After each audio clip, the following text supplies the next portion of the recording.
ನಿಲ್ಲ ಸಖಿ, ಅಲಂಕಾರವನ್ನು ಪೂರ್ಣಗೊಳಿಸದೆ ಏಕೆ ಹೋಗುತ್ತಿರುವೆ? ಮಹಾರಾಣಿ, ಅವಳು ಅಗತ್ಯಕ್ಕಿಂತ ಹೆಚ್ಚು ಅಲಂಕಾರ ಮಾಡುತ್ತಿದ್ದಾಳೆ. ಯಾವ ಸಂದರ್ಭದಲ್ಲಿ ನಿಮಗೆ ಹೇಗೆ ಅಲಂಕಾರ ಮಾಡಬೇಕೆಂದು ಅವಳಿಗೆ ಗೊತ್ತಿಲ್ಲ. ನೀನಿನ್ನು ಹೊರಡು.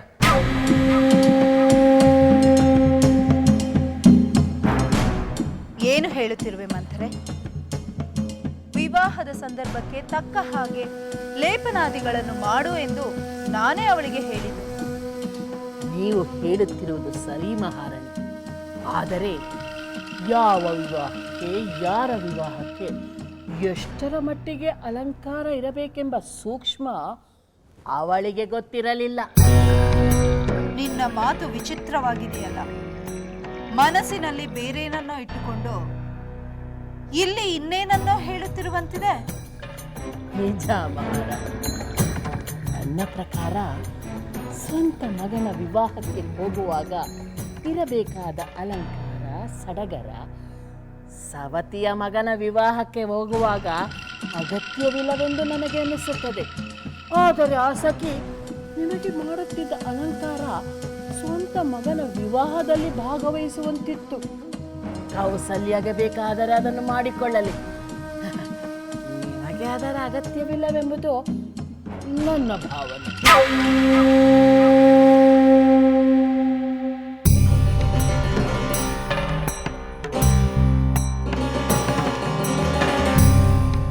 ಯಾಕೆ ಮಹಾರಾಣಿ, ನಾನು ಹೇಳಿದ್ದಲ್ಲೇನಾದರೂ ತಪ್ಪಿದೆಯೇ? ಇಲ್ಲ ಮಂಥರೆ, ತಪ್ಪನಿಸುತ್ತಿದೆ. ಆದರೆ ಮಂಥರೆ, ರಾಮನ ವಿವಾಹಕ್ಕೆ ನಾನೇಕೆ ಸಂತೋಷದಿಂದ ಸಿಂಗರಿಸಿಕೊಳ್ಳಬಾರದು?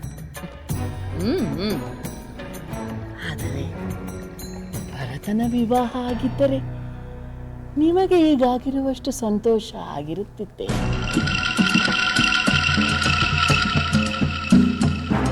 ಇಲ್ಲ ಇಲ್ಲ, ನನ್ನ ಮಗ ಭರತನ ವಿವಾಹವಾಗಿದ್ದರೆ ಆಗಾಗುತ್ತಿದ್ದ ಸಂತೋಷ ಸಂಭ್ರಮಗಳೇ ಬೇರೆ. ಮತ್ತೆ ಆ ಸಂಭ್ರಮವನ್ನು ಅನುಭವಿಸುವುದು ಬಿಟ್ಟು ರಾಮನ ವಿವಾಹಕ್ಕೆ ಸಿಂಗರಿಸಿಕೊಳ್ಳುತ್ತಿರುವಿರಲ್ಲ. ಆದರೆ ಮಂಥರೆ, ನನ್ನ ಮಗ ಭರತನ ವಿವಾಹ ಈಗ ಆಗುವುದು ಸಾಧ್ಯವೇ? ಖಂಡಿತ ಸಾಧ್ಯವಿದೆ. ಈ ಕುರಿತು ಮಹಾಪ್ರಭುಗಳನ್ನು ಒತ್ತಾಯಿಸಿದರೆ ಹಿಂದೊಮ್ಮೆ ಮಹಾಪ್ರಭುವನ್ನು ರಾಮನಿಗೆ ಸಿಗುವ ಯೋಗವು ನನ್ನ ಮಗ ಭರತನಿಗೂ ಸಿಗಬೇಕು, ಆ ಕೌಸಲ್ಯ ಪಡುವ ಸಂಭ್ರಮ ನಾನೂ ಪಡಬೇಕು ಎಂದು ಹೇಳಿದಾಗ ಅದಕ್ಕೆ ಮಹಾಪ್ರಭುಗಳು ಅವಕಾಶ ಬರಲಿ, ಖಂಡಿತ ನೆರವೇರಿಸಿಕೊಡುತ್ತೇನೆ ಎಂದು ಹೇಳಿದರು. ಆ ಅವಕಾಶ ಈಗಲೇ ಯಾಕಾಗಬಾರದು ಮಹಾರಾಣಿ? ಅದು ಸಾಧ್ಯವೇ ಮಂಥರೆ? ಖಂಡಿತ ಸಾಧ್ಯವಿದೆ.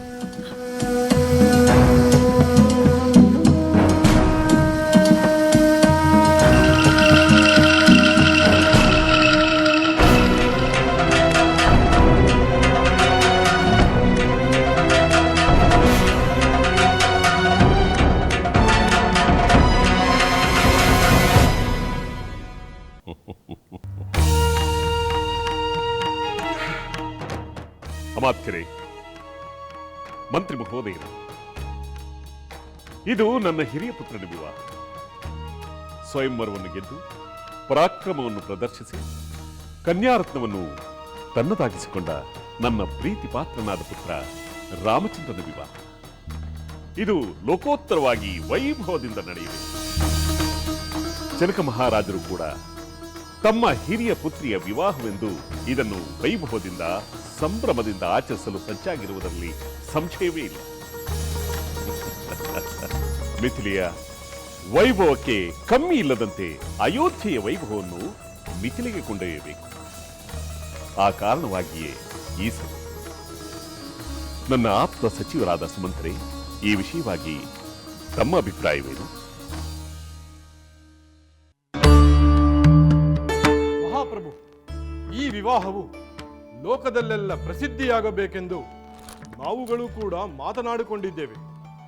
ಜನಕರಾಜನ ಮಿಥಿಲೆಯ ವೈಭವದ ಬಗ್ಗೆ ಕೇಳಿ ತಿಳಿದಿರುವ ನಾವು ಅಯೋಧ್ಯೆಯ ವೈಭವವು ಅದಕ್ಕಿಂತಲೂ ಮಿಗಿಲಾದದ್ದು ಎಂದು ತೋರಿಸಬೇಕೆಂಬ ಸಂಕಲ್ಪ ಮಾಡಿದ್ದೇವೆ. ಭಲೆ ಅಮಾತ್ಯರೇ, ಭಲೆ. ನಮ್ಮ ಕೋಶಾಗಾರದಲ್ಲಿರುವ ಸಂಪತ್ತು ಎಷ್ಟೇ ಖರ್ಚಾಗಲಿ, ಮುತ್ತು, ರತ್ನ, ವಜ್ರ, ವೈಡೂರ್ಯ, ಒಡವೆಗಳು ಉಡುಗೊರೆಯಾಗಿ ಕಣ್ಣು ಕೋರೈಸುವಂತೆ ನಾವು ಇಲ್ಲಿಂದ ತೆಗೆದುಕೊಂಡು ಹೋಗಬೇಕು. ನಮ್ಮ ಕುಲಗುರುಗಳು ವಿಶೇಷ ರಥದಲ್ಲಿ ಮಿಥಿಲಿಗೆ ಬಂದು ಅಲ್ಲಿಯ ಭೂಮಿಯನ್ನು ಪಾವನ ಮಾಡಬೇಕು. ಅಯೋಧ್ಯೆಯ ವಿಪ್ರರೆಲ್ಲರೂ ರಾಮಚಂದ್ರನ ಮದುವೆಗೆ ಬಂದು ತಮ್ಮ ವೇದಘೋಷಗಳಿಂದ ರಾಮಚಂದ್ರನ ಮದುವೆಯನ್ನು ಮಂಗಳಕರವಾಗಿಸಬೇಕು.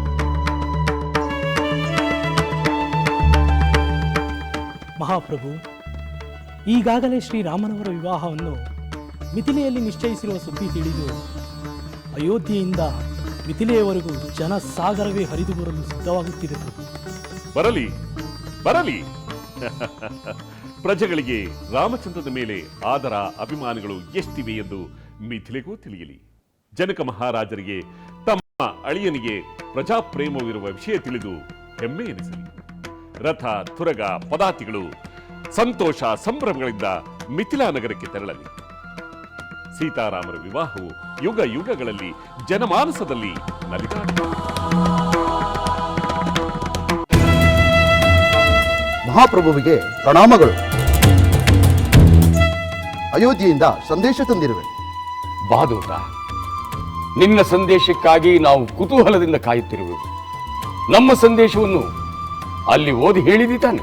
ದಶರಥ ಮಹಾರಾಜರು ತಮ್ಮ ಗುರುಗಳು ಸಚಿವರೊಡನೆ ಸಮಾಲೋಚಿಸಿ ಉತ್ತರವನ್ನು ಹೇಳಿದ್ದೂ ಆಯಿತು. ಏನೆಂದು ಹೇಳಿದರು?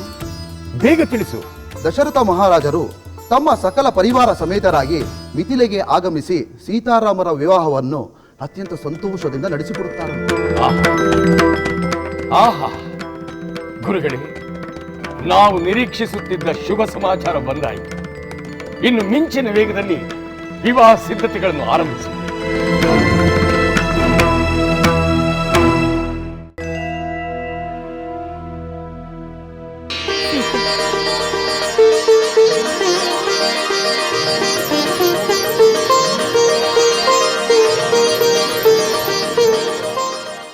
ಸೀತೆ, ನಿನ್ನ ಕಲ್ಯಾಣಕ್ಕೆ ಅಯೋಧ್ಯೆಯಿಂದ ಒಪ್ಪಿಗೆ ಬಂದಾಯಿತು. ಕಲ್ಯಾಣದಲ್ಲಿ ಪಾಲ್ಗೊಳ್ಳಲು ರಾಮನ ಪರಿವಾರದವರೆಲ್ಲರೂ ಶೀಘ್ರದಲ್ಲೇ ಅಲ್ಲಿಂದ ಹೊರಡಲಿದ್ದಾರೆ. ನಿನ್ನ ತಂದೆ ವಿವಾಹದ ಸಿದ್ಧತೆಗಳನ್ನು ಶೀಘ್ರವಾಗಿಯೇ ಮಾಡುತ್ತಿದ್ದಾರೆ. ಸೀತೆ, ನನ್ನಲ್ಲಿದ್ದ ಆತಂಕಗಳೆಲ್ಲವೂ ಅಂದು ನಿನ್ನ ಮಾತುಗಳಿಂದಲೇ ದೂರವಾಗಿದ್ದವು. ಆದರೆ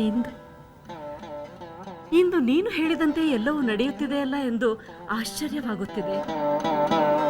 ಸೀತೆ, ನಿನ್ನಲ್ಲಿ ಒಂದು ಪ್ರಶ್ನೆಯನ್ನು ಕೇಳಲೆ? ಕೇಳಿ ಮಾತಾಶ್ರೀ. ಸೀತೆ, ಇಷ್ಟೊಂದು ನಿರಾತಂಕವಾಗಿ ಆಶಾವಾದಿಯಾಗಿ ನಿನ್ನ ವಿವಾಹದ ಕುರಿತು ನೀನಿರುವೆ ಅಲ್ಲ, ಇದು ನಿನ್ನಿಂದ ಹೇಗೆ ಸಾಧ್ಯವಾಯಿತು?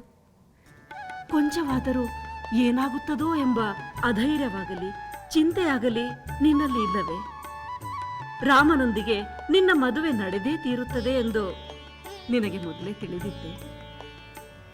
ಗಿಣಿಗಳು ಎಷ್ಟು ಹೇಳಿದವೋ ಅಷ್ಟೇ ತಿಳಿದಿತ್ತು.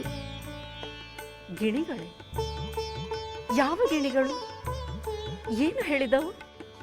ಮಾತಾಶ್ರೀ, ವಾಲ್ಮೀಕಿ ಮಹರ್ಷಿಗಳ ಆಶ್ರಮದಿಂದ ಶುಕರಾಣಿ ಶುಕರಾಜ ಎಂಬ ಜೋಡಿ ಗಿಣಿಗಳು ನಮ್ಮ ಉದ್ಯಾನವನಕ್ಕೆ ಆಗಮಿಸಿದ್ದವು. ಆ ವಾಲ್ಮೀಕಿ ಮಹರ್ಷಿಗಳು ರಚಿಸಿರುವ ಮಹಾಕಾವ್ಯದ ಶ್ಲೋಕಗಳನ್ನು ಅವರು ಹೇಳಿದಾಗ ಗಿಣಿಗಳು ಕೇಳಿಸಿಕೊಂಡು ಕಲಿತಿದ್ದವು. ನಮ್ಮ ಉದ್ಯಾನವನದಲ್ಲಿ ಒಮ್ಮೆ ಅವು ಬಂದಾಗ ಶ್ಲೋಕಗಳನ್ನು ಹಾಡಿದಾಗ ನಾನು ಅವುಗಳನ್ನು ಕೆಲವು ಕಾಲ ನನ್ನ ಹತ್ತಿರ ಇರಿಸಿಕೊಂಡು ಸ್ವಲ್ಪ ಕಥೆಯನ್ನು ಕೇಳಿದೆ. ಅದರ ಪ್ರಕಾರ ಪುರುಷೋತ್ತಮನೊಬ್ಬನು ಬಂದೇ ಬರುತ್ತಾನೆ, ಶಿವಧನಸ್ಸನ್ನು ಹೆದೆಯೇರಿಸುತ್ತಾನೆ, ನನ್ನನ್ನು ವರಿಸುತ್ತಾನೆ ಎಂಬ ಆ ಶ್ಲೋಕದ ಮಾತುಗಳ ಬಗ್ಗೆ ನನಗೆ ವಿಶ್ವಾಸವಿತ್ತು. ಹೌದೇ? ಎಂತಹ ಅದ್ಭುತ! ಆ ಗಿಣಿಗಳು ಮುಂದೇನಾಗುತ್ತದೆ ಎಂದು ಹೇಳಿದವೆ? ಮುಂದಿನ ಕಥೆ ಕೇಳುವ ಭಾಗ್ಯ ನನಗುಳಿಯಲಿಲ್ಲ. ಆ ಹೆಣ್ಣು ಗಿಣಿ ತೀರಿಕೊಂಡಿತು. ಪಾಪ. ಹೋಗಲಿ ಬಿಡು ಸೀತೆ, ಮುಂದಿನದೆಲ್ಲ ತಾನಾಗಿಯೇ ತಿಳಿಯುತ್ತದಲ್ಲ.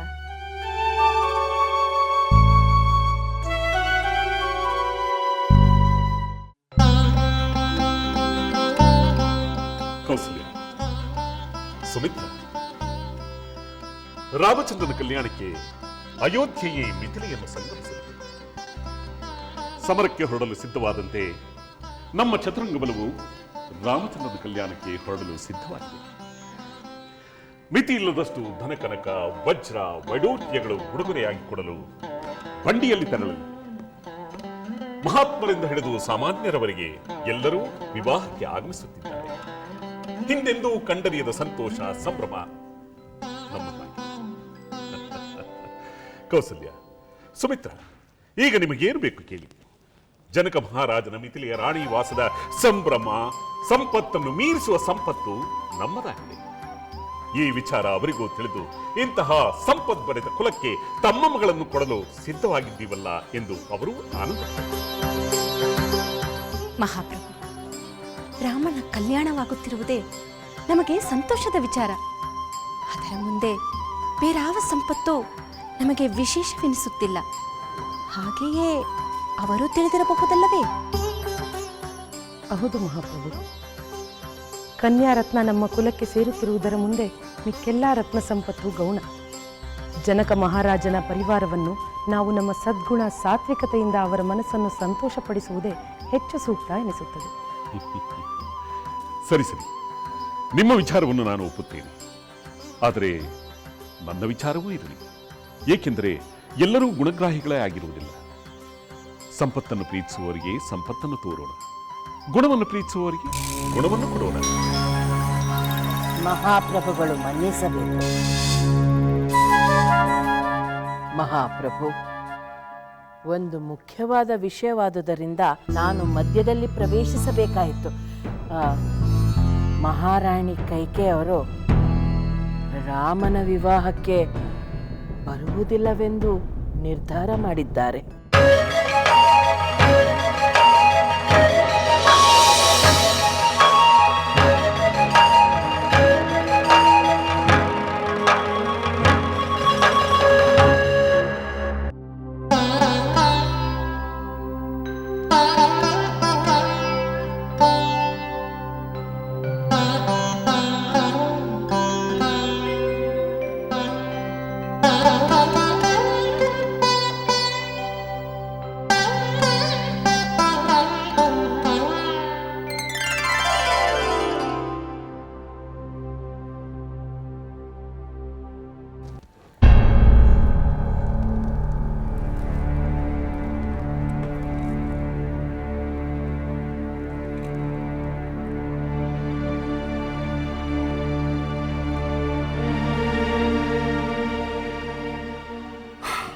ಕೈಕೇಯಿ,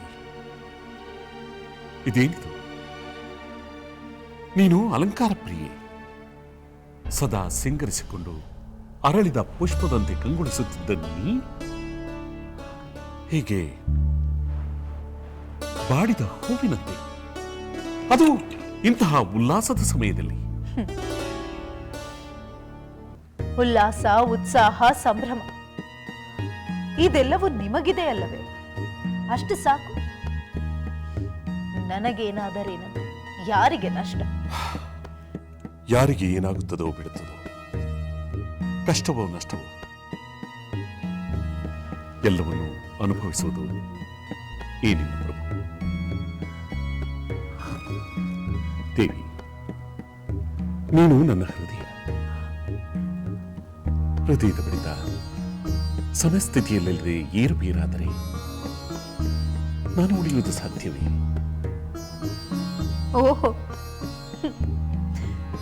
ಪ್ರಭು, ಇಂಥ ಪ್ರೇಮದ ಮಾತುಗಳಿಂದ ಈಗ ನನ್ನನ್ನು ಸಮಾಧಾನ ಪಡಿಸಲು ಸಾಧ್ಯವಿಲ್ಲ. ಸರಿ, ನೀವು ನನ್ನನ್ನು ಹೃದಯ ಎಂದಿರಿ. ಈ ಹೃದಯದ ನೋವನ್ನು ನೀವೇಕೆ ಪರಿಹರಿಸುತ್ತಿಲ್ಲ? ರಾಣಿ, ನಿನ್ನ ನೋವು ನನ್ನ ನೋವು, ನಿನ್ನ ಚಿಂತೆ ನನ್ನ ಚಿಂತೆ. ನಾನು ಸಂತೋಷವಾಗಿರಬೇಕಾದ್ರೆ ನಿನ್ನ ಈ ಚಿಂತೆಯನ್ನು ನಾನು ದೂರ ಮಾಡಲೇಬೇಕು. ಹಾಗಿದ್ದರೆ ನೀವೇಕೆ ನನ್ನ ಮಾತುಗಳನ್ನು ನಿರ್ಲಕ್ಷಿಸುತ್ತಿದ್ದೀರಾ? ಓ, ನೀವು ಕೌಸಲ್ಯೆ ಸುಮಿತ್ರೆಯೊಂದಿಗೆ ಮಿಥಿಲಾ ನಗರಕ್ಕೆ ರಾಮಚಂದ್ರನ ವಿವಾಹಕ್ಕೆ ಹೋಗಲು ಸಜ್ಜಾಗುತ್ತಿದ್ದೀರೇನು?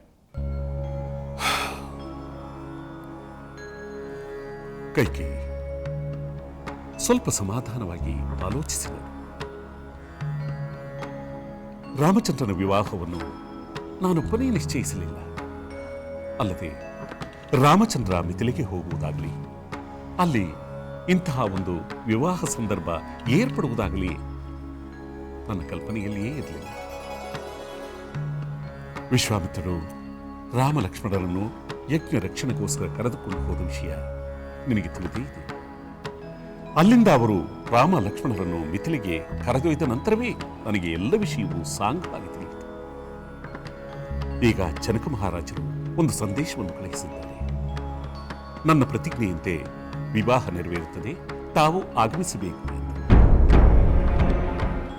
ವಿಶ್ವಾಮಿತ್ರರೇ ಸಮ್ಮತಿಯನ್ನು ನೀಡಿದ್ದಾರೆ. ಅಂತಹ ವಿಶ್ವಾಮಿತ್ರ ಮಹರ್ಷಿಗಳ ಸಮ್ಮುಖದಲ್ಲಿ ನಡೆಯುತ್ತಿರುವ ಈ ಕಾರ್ಯವನ್ನು ನಾವು ಪುರಸ್ಕರಿಸಲೇಬೇಕು. ಕೈಕೇಯಿ, ಒಂದು ವಿಷಯವನ್ನು ಆಲೋಚಿಸಲು, ಭರತನೇ ಮಿಥಿಲೆಗೆ ಹೋಗಿದ್ದರೆ, ಭರತನೇ ಇಂತಹ ಸಾಧನೆಯನ್ನು ಮಾಡಿದ್ದರೆ, ಆಗ ನಾವು ಭರತನ ವಿವಾಹಕ್ಕೆ ಹೋಗಲೇಬೇಕಾಗಿತ್ತಲ್ಲವೇ? ಕೌಸಲ್ಯ, ಸುಮಿತ್ರ ಭರತನ ವಿವಾಹಕ್ಕೆ ಬರಲೇಬೇಕಾಗಿತ್ತಲ್ಲವೇ? ಅದು ಈಗ ಬದಲಾಗಿದೆ ಎಂದು ತಿಳಿದುಕೋ. ನನ್ನ ಮಗ ಭರತನ ಮದುವೆ ಎಂದಾಗುತ್ತದೆ? ಆಗುತ್ತದೆ. ಗುರು ಹಿರಿಯರ ನಿಶ್ಚಯದಂತೆ ಲಕ್ಷಣವಾದ ಕನ್ಯೆ ಭರತನಿಗೆ ಸಿಗುವುದಾದರೆ ಅದು ಯಾವ ಕ್ಷಣವಾಗಲಿ ನಾನು ಅವರ ವಿವಾಹವನ್ನು ನೆರವೇರಿಸುತ್ತೇನೆ. ನಿನಗೆ ಸಂತೋಷ, ಸಂಭ್ರಮ ಆಗುವುದಾದರೆ ಅದರಲ್ಲಿ ನಾನು ಭಾಗಿಯಾಗುತ್ತೇನೆ. ಆದಷ್ಟು ಶೀಘ್ರವಾಗಿ ಈ ಮಂಗಳ ಕಾರ್ಯ ನೆರವೇರಲಿ ಎಂದು ನಾನು ಕೂಡ ಆಶಿಸುತ್ತೇನೆ. ರಾಣಿ, ಒಂದು ನಂಬಿಕೆ ಇದೆ. ಒಂದು ಮಂಗಳ ಕಾರ್ಯ ನಡೆದರೆ ಅದರ ಹಿಂದೆಯೇ ಮತ್ತೊಂದು ಮಂಗಳ ಕಾರ್ಯವೂ ನಡೆಯುತ್ತದೆ ಎಂದು ಹಿರಿಯರು ಹೇಳುತ್ತಾರೆ. ಈಗ ನಿಶ್ಚಯವಾಗಿರುವ ಮಂಗಳ ಕಾರ್ಯಕ್ಕೆ ನೀನು ಸಂಭ್ರಮದಿಂದ ಭಾಗವಹಿಸು. ಆಗ ನೀನು ಅಪೇಕ್ಷೆ ಪಟ್ಟ ಶುಭ ಕಾರ್ಯ ಆದಷ್ಟು ಶೀಘ್ರವಾಗಿ ನೆರವೇರುತ್ತದೆ. ದಯವಿಟ್ಟು ನನ್ನ ಮಾತನ್ನು ಕೇಳು.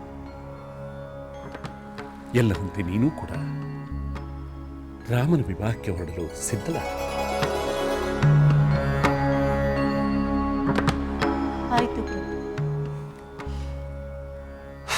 ನಾನು ನಿಮ್ಮ ಮಾತನ್ನು ಗೌರವಿಸುತ್ತೇನೆ, ನಂಬಿಕೆ ತೋರುತ್ತೇನೆ. ನಾನೀಗ ವಿವಾಹಕ್ಕೆ ಹೊರಡಲು ಸಿದ್ಧಳಾಗುತ್ತೇನೆ. ಬಹಳ ಸಂತೋಷ ಮಹಾರಾಣಿ, ಬಹಳ ಸಂತೋಷ.